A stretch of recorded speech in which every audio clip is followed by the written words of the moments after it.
Good morning, everyone. Good morning, ma'am. Since we have already discussed we have started already this topic, so I will move into the next lesson today. So it's all about food safety, sanitation, and hygiene. So what is food safety?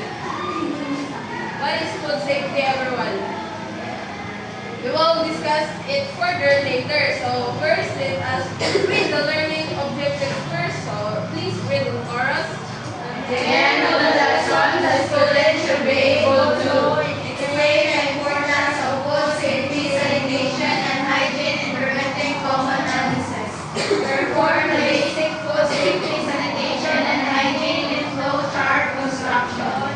Value the role of food safety, sanitation, and health in food handling. Right, thank you. So then the lesson you will be able to explain the food safety,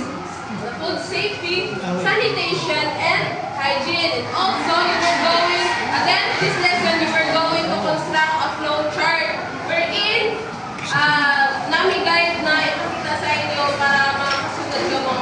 And lastly is, you will know the value or the role of food safety, sanitation, and health and food handling. So let us first discuss the food safety. So what comes into your mind when you hear the word food safety?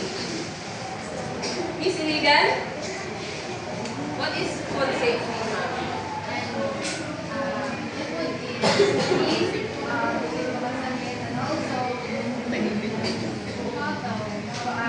Wala yung mga results na mga factory or mga animals or mga natural. Alright, thank you. So, basta man yung mga timainan nga safety ang food. Right? Ma'am, we have something to share with us. Wala yung mga food. And sa dagway madaan sa food is kanang makiling na Right, so naka-experience ba mo nga, nakakita mo sa movie, mga articles, or sa balita nga, ang food is appealing siya ng tawon. But pag intake, nag-line mo diyan. Gusto ba na-experience na? Ha? Okay, ma'am? Ito ang sa school mo, at tingnan mo na itong mga cookies. Dami siya, di ba? Dami experience mo ka. So, yan na. Naka-experience ako na lang. Palit ng lesson man ako nila sa mainit. Nasa, apin ako kay may mga gagawin. So, how can we make sure that the food that we intake is safe? How can we ensure that one? Miss Ayla, do you have any idea? How can we ensure that the food we intake is safe?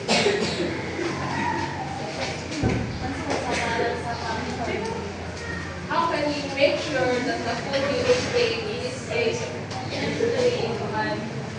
Tinawag sila ng appearance. Appearance ko. Makita mo hindi mo visually kung okay pa ba ang food. And also the smell. Alright, thank you. So now, okay, please read the photos, everyone. food safety is all about reducing the risk of causing illness from incorrectly handling, preparing, or storing food by following these food safety principles. You can use restrictions to protect individuals from illness and sickness from food or usage. Right, so I highlighted that reducing the risk of causing illness. So that's the definition of food safety. Wherein, imong i-prevent ang pag-cause niya illness sa imo para ma-prevent ay imong pagka-down sa tiyan, ang foodborne illnesses, or any illnesses nga imong masinati. So, it is by following basic food safety principles. So now we are going to tackle about its principles.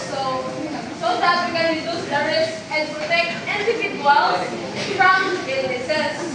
Okay, these are the principles of food safety. Number one is good cleaning practices. So what is good cleaning practices? Do you have any idea? Mr. Luis? Good cleaning practices comes from, first of all, is from our houses and daily routine, our works, or anywhere.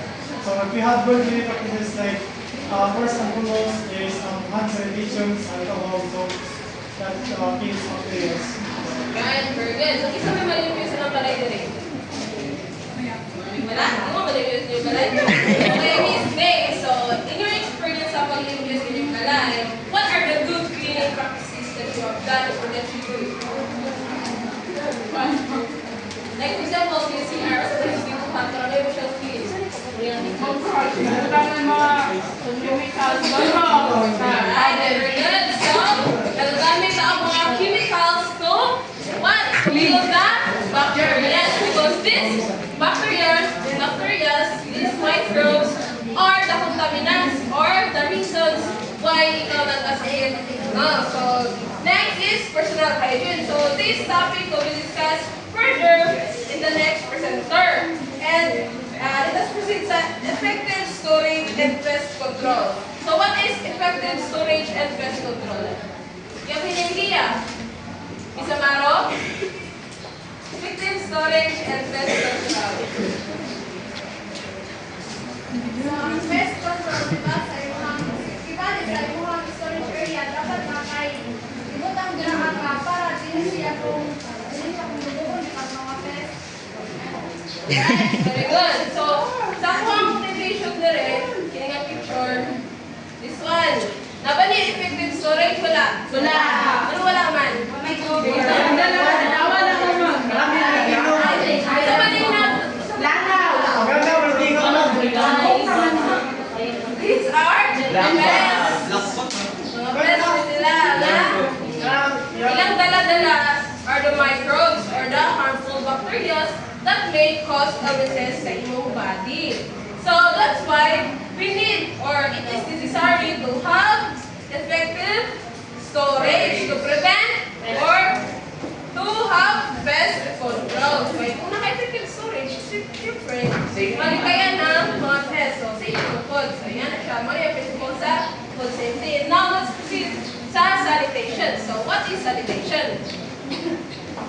Sanitation. Alright, Miss? Do you have any idea? Miss Aton?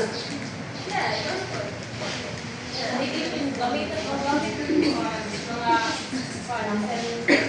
disinfect like itong mga chemicals and so. Alright, paggamit ng mga disinfectants. So, isa pa? Do you have any idea, ma'am? Disinfectants, alcohol. Alright, isa pa na yun. Mr. Biato, naka-idea what is sanitation? So, bro, isa pa na yun. Disinfectants, alcohol, o also drugs, bilang siya sa... Nasa way, kung ano na sanitation, kailangan nag-focus naman sila sa kuan, yung mga chemicals sa kanil. Your PPE also, dapat estado sa din yung pagkuhan, kailangan hindi sa makontaminate ang yung mga type of skin. Alright, good. More definition of sanitation. Please read it for us. Sanitation, refer to hygienic practices designed to maintain a clean and wholesome environment for food production, processing, preparation, and storage. Next.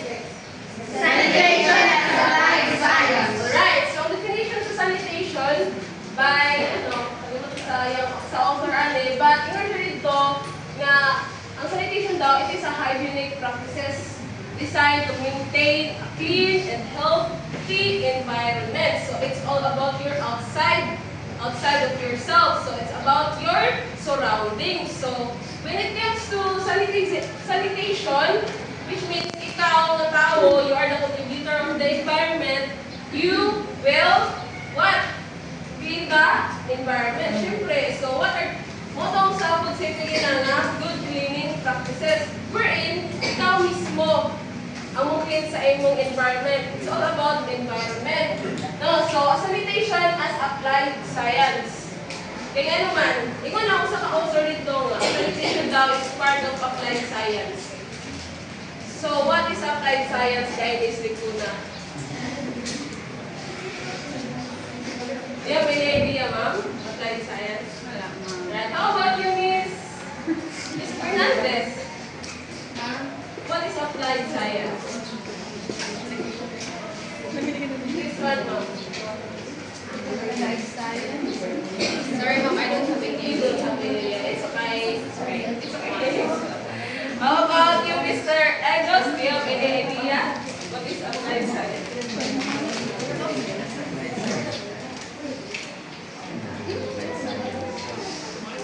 for yung sanitation as applied science is excuse them please.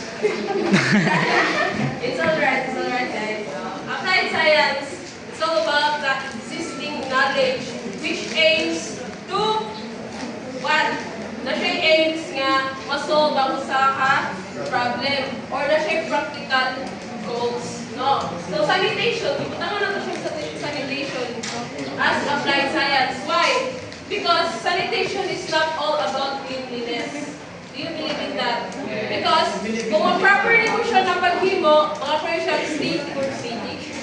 aesthetic appearance and healthy environment. So, when your room, like for example, sa imong kwarto, sa imong balay, kung limpyo yung balay, kung sa mali mo masinati, kung sa mali mo ma-feel. Gana. Inside. Dili mo naman yung ulo. Na peace of mind, no? Depende yung balay. So, yan siya. Name mo siyang applied science because ang sanitation mismo, it is an existing knowledge, mga kumilda. And its aim is to what?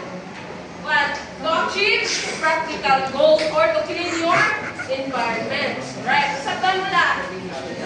Sabtan na? Clearing? Yes. Right, very good. So let's proceed sa hygiene. Sanitation principles. So, safe containment and disposal. Sa maning safe containment. For example, ikaw, tao, malibang ka dili.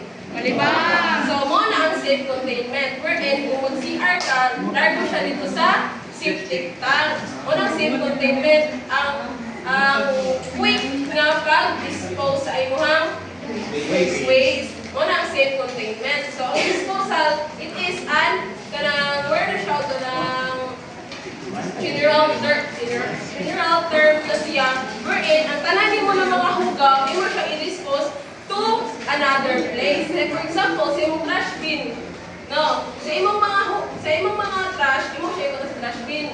Siguro ang trash bin, i-transfer na sa mo sa lain. So, mo na ang disposal. Sabtan mo na? Right. So, clean water and hygiene. So, now, it is particular sa ato ng clean water is because ang mainit, nililip ng tubig. Kaya doon lang, adyo kung nga mainit yung manisipyo daw. Ay, side. Hugaw ang tubig, sorry. So, clean water and hygiene. So, kung napansin mo, kung nililip kayo yung tubig, what are you going to do? Boil it. Boil it. Basan? Tubig. Kung sabon na hugaw, also, environmental protection, sustainability, and acceptability. So, when it comes to sustainability, it will last long without harming or depleting any resources. And acceptability, wherein, maski sa pakanindot ang definition sa sanitation, if it is not acceptable to any person, may mo siyang useless. No? Yeah. Sanitation is always there. Lalo na sa imo kung imo siya i-apply or i-figure. No? So, mara siya. Okay, let's proceed sa hygiene. Alright, Miss Millie. What is the difference between sanitation and hygiene, ma'am? Just your idea about what we have discussed a while ago. Hygiene. Hi, go a friend. Call a friend. Ay, wala friend pa. Alright, go a friend. Sige. Miss Di Maria pa. Miss Di Maria pa. Is that the video? Bird, sino ba mo? Call a friend, ma'am. Call a friend. You can call a friend. Hygiene o sanitation. Yeah, the Sa hygiene mo sa akong pagkuhan is na dawig ka pa sa imong lawas sa kama. Kanang magkuhan ka og food, kanang hilo, bitaw ka like sa imong kuko. Ingana din ang sanitation is kanang magamit ka og kanang mga chemical or alcohol na kanang imong i-sanitation. Very good. Nice idea. How about the others, Miss Abigail? Abigail, you can call a friend if you want. Okay, ikaw na, Miss Kuna. The difference between sanitation and hygiene. So, sanitation is kanang it is is a way to kill a germ, while ang hygiene is imo practice sa iyong kaugalingon. So, kung naka-hygiene, hindi ko ang feel of ma'am? Lambot? So, someone is umilit daw. Difference sa definition in hygiene. So, hygiene, ako na report. Hygiene refers to the practices we do to clean ourselves.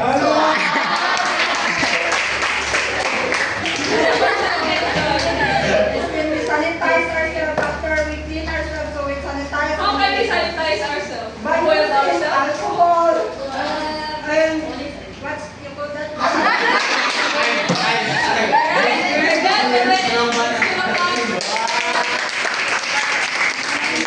Very good.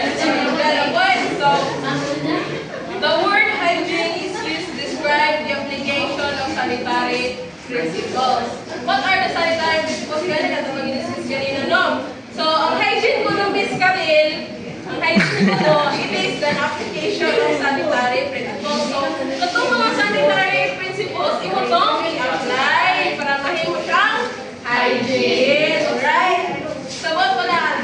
So, ang hygiene is all about yourselves, within yourselves.